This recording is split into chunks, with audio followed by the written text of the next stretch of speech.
கந்தா கடம்பா திருமுருகையா சிவகார்த்திகேயா மால்மருகா செந்தமிழில் திருப்புகழ் பாடி நின்றால் மனம் மிஞ்சிடும் இன்பம் விளையுதையா.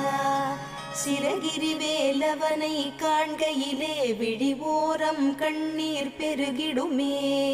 கந்த சஷ்டி கவச்சம் போதுவோர்க்கு கந்தன் கருணை என்றும் துணை வருமே. பங்குனி உத்திர நாளினிலே உனை நினைந்தே காவடி சுமந்து வந்தோம். புன்னகை புரியும் ஷண்முகனே உன் சன்னதி தேடி ஓடி வந்தோம். உன் பதம் பணிவது என் தவமே, என் மனதில் நிறைந்திடும் உன்முகமே. ஷண்முக பிரிய குஹ குரு சரவணனே வந்தே இன்னருளை தர வேண்டும். தென்பழனி மலையில் ஆண்டி முகம் சென்னிமலை